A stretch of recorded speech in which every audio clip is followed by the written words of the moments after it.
Depuis plus de 8 ans, Hugo Lefebvre, un jeune rappeur de la région, s'est lancé dans la musique. Il a déjà 2 albums à son actif et un EP. En mars dernier, il a sorti sa dernière création qui regroupe 14 chansons. Bonsoir Hugo. Bonsoir. Alors première question, pourquoi vous êtes-vous lancé dans le rap? Alors je me suis lancé dans le rap un peu par accident en fait. J'avais un ami qui faisait du rap, un très bon ami à moi. Et j'ai commencé à lui écrire des paroles. Et en fait c'est devenu un jeu et à un moment je me suis dit j'ai envie d'écrire pour moi en fait. Alors justement, de créer votre propre univers, parlons-en un petit peu, où c'est que vous puisez vos inspirations? Alors en rap, ça va de très longtemps, j'écoute beaucoup de vieux albums comme Première consultation de Doc Gynéco, L'école du micro d'argent d'Ayam, Lunatic avec Booba et Ali, NTM, enfin c'est beaucoup de choses.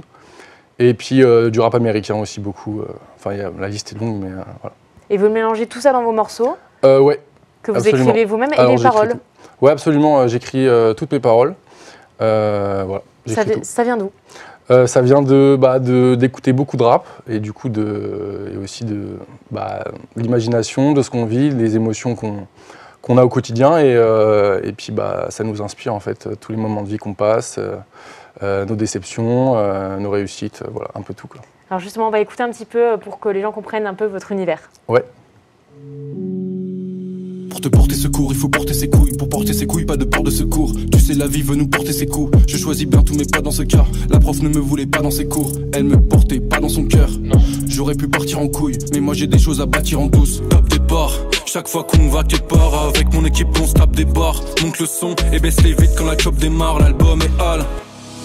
On veut juste s'évader, c'est pour ça qu'on fait les cons.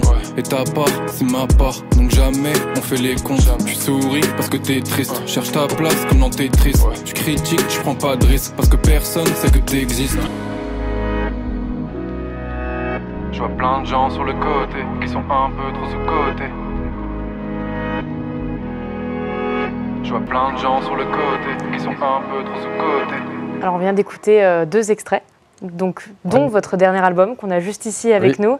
C'est combien de temps de travail pour arriver à un tel résultat? J'ai commencé à bosser sur le 2e album en 2019, donc juste après la sortie du premier en fait.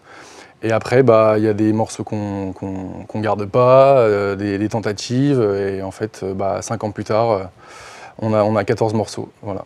Alors 14 morceaux que vous avez travaillé de A à Z finalement. Ça prend combien de temps pour un morceau? C'est toujours délicat, hein, mais... Alors ça dépend vraiment de chaque morceau. Il y a des morceaux qui vont très vite et des morceaux qui ont été très très longs. Par exemple, Ispac, ça a été très vite, où je parle en fait de mes années scolaires, en fait, collège et lycée. Et d'autres qui prennent beaucoup plus de temps, où j'ai pas forcément de thème, mais j'attends en fait l'inspiration qui me vient. Et voilà, donc c'est vraiment aléatoire. Il y a une chanson particulière qui a été faite avec Charlotte, qui est donc la sœur. Absolument, j'ai fait 2 morceaux sur le dernier album avec Charlotte. Charlotte qui est ma sœur du coup. Et voilà, parce qu'elle chante très bien et que j'avais besoin d'une voix féminine pour aérer un petit peu l'album. Et voilà. Alors justement, vous avez créé un rendez-vous presque familial, je pourrais dire.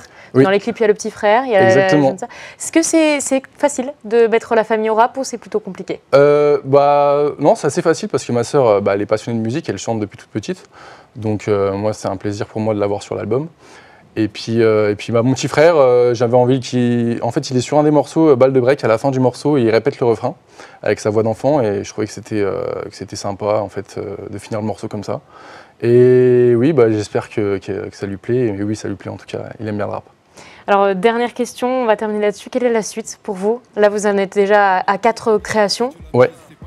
La suite pour moi, c'est de sortir un EP. En fait, j'essaie d'aérer, en fait, de faire un album, un EP. Et puis de clôturer la trilogie avec Youno 3, sur lequel je bosse déjà. Et puis après, on verra la suite. Bon, alors on va rester comme ça, sur On verra la suite. Merci d'avoir été avec nous. Merci en tout à cas. vous.